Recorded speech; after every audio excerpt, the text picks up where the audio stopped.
Selamat malam, Assalamualaikum warahmatullahi wabarakatuh. Di video kali ini Ibu akan menjelaskan mengenai perhitungan anggaran kas. Nah, jadi sebelumnya tentu kalian harus membaca modulnya. Nah, di sini Ibu akan menjelaskan secara singkat seperti biasa ya, mengenai perhitungannya di anggaran kas perusahaan. Nah, sebetulnya anggaran kas ini hampir sama dengan anggaran produksi ya. Anggaran produksi itu kan dulu masih di awal-awal materinya. Nah, ini mirip-mirip polanya ya. Nah, di sini ada contoh perhitungan anggaran kas. Yang pertama, berikut adalah data-data yang ada di soal. Jadi saldo piutang. Jadi ceritanya ini diminta untuk menyusun anggaran kas ya dari bulan Juli sampai bulan Desember di tahun yang sama. Nah, di sini saldo piutangnya tanggal 1 Juli adalah 0, kemudian saldo kasnya 1 Juli 200.000, saldo kas minimum ditetapkan 180.000. Nah, di sini ada data penjualan dari bulan Juli sampai bulan Desember, yaitu dimulai dengan 1 juta rupiah di bulan Juli dan di Desember juga 1 juta rupiah. Di sini ada datanya. Nah, kemudian pola penjualannya sebagai berikut: 60% tunai, 40% dijual dengan cara kredit dengan skema pembayarannya, 40% diterima pada bulan terjadinya penjualan, jadi sesuai dengan faktor penjualan kredit tersebut, 40%-nya lagi di bulan berikutnya, kemudian 20% lagi berarti di bulan yang ketiga di berikutnya gitu. Ya, jadi ada 3 term, ada 3 tahap pembayaran untuk yang skema penjualan kredit. Nah, soal yang keempat, 10% dari penjualan kredit dicadangkan untuk debit ya, jadi piutang yang tidak diduga, jadi cadangan piutang. Kemudian yang keempat, datanya, ini ada data untuk di laporan keuangannya ya, jadi ada penerimaan yang lain, kemudian ada pengeluaran kas dimulai dari bulan Juli sampai bulan Desember. Nah, ini adalah berdasarkan soal di atas, diminta untuk menyusun anggaran pengumpulan piutang, kemudian menyusun anggaran kas. Nah, sebetulnya kalau pengumpulan piutang ini udah kan ya, jadi pertemuan sebelumnya, tapi kita sekalian aja mempelajari ulang ya. Yang pertama, untuk pengumpulan piutangnya, tentu dimasukkan dulu data-datanya. Ya, dari mulai Juli sampai Desember data penjualan.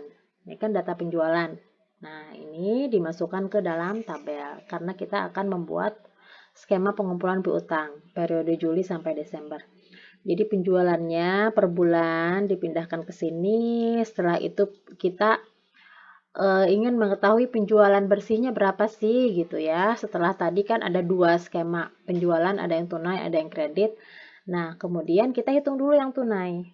60% berarti bulan Juli 1 juta dikali 60% berarti 600.000. Agustus 1.260%-nya adalah 720.000 sampai Desember dihitung.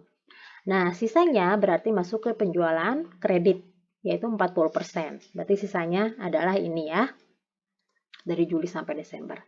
Setelah itu kita masukkan penyusutan piutang, cadangan piutang tak terbayar, itu 10%. Dari penjualan kredit. Berarti kalau bulan Juli itu penjualan kreditnya 400.000, debitnya yaitu 40.000. Bedepnya ya.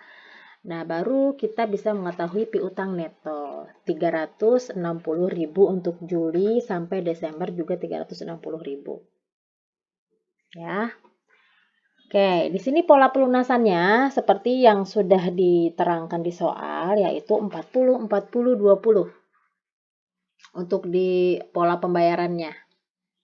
Ya, jadi selama 3 bulan.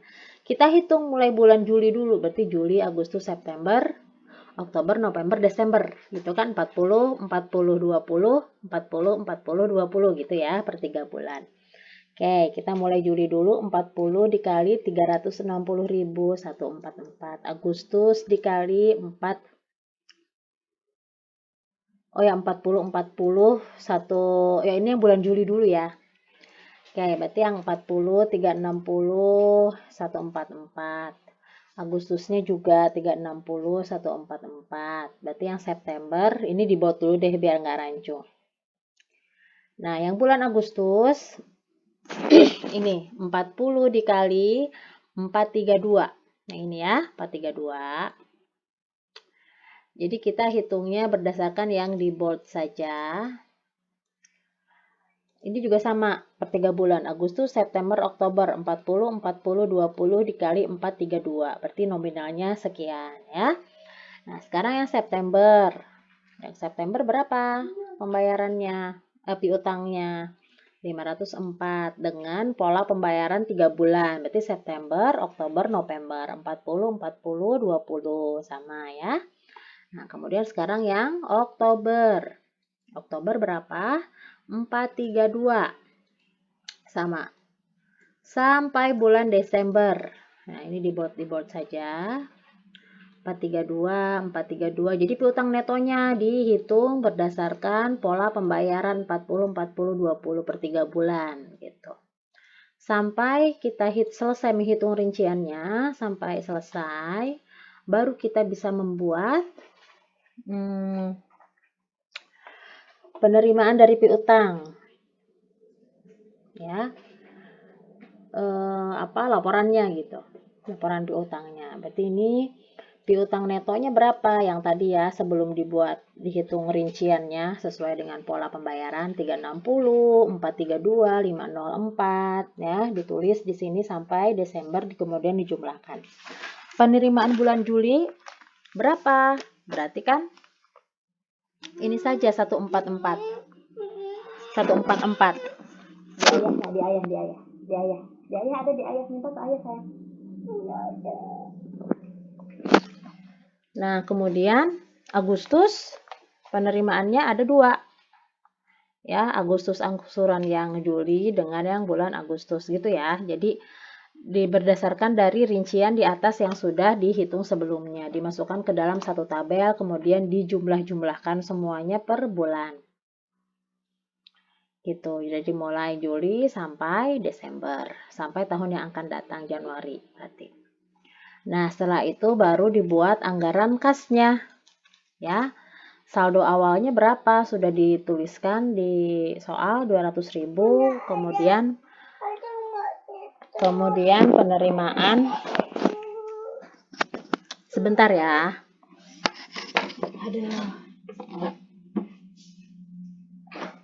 Ya. Lagi di video.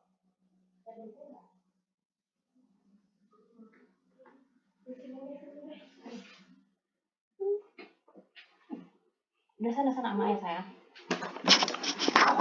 Nah, jadi kemudian dirinci per bulan ya, dari mulai Juli sampai dengan bulan Desember. Penjualan tunainya bulan Juli berapa, kemudian piutang netonya berapa sesuai dengan rincian yang sudah dihitung sebelumnya ya. Jadi penjualan tunai, kemudian dikurangi piutang, kemudian penerimaan lain, baru kita hitung tersedianya berapa ya. Setelah itu pengeluarannya, jadi kan ditambah-tambahkan dulu ya, penjualan tunai, kemudian ditambahkan dengan piutang, penerimaan lain, baru ini saldo tersedia. Setelah itu dikurangi pengeluaran lain, baru kita mengetahui saldo akhir. Nah, kira-kira seperti itu untuk menyusun anggaran kas. Jadi poin penting di sini adalah kas ini tentu masih lanjutan dari modul yang sebelumnya, yaitu modul anggaran piutang. Jadi kita harus mengetahui dulu apa anggaran piutangnya. Oke, sekian video dari Ibu. Terima kasih. Selamat malam. Assalamualaikum warahmatullahi wabarakatuh.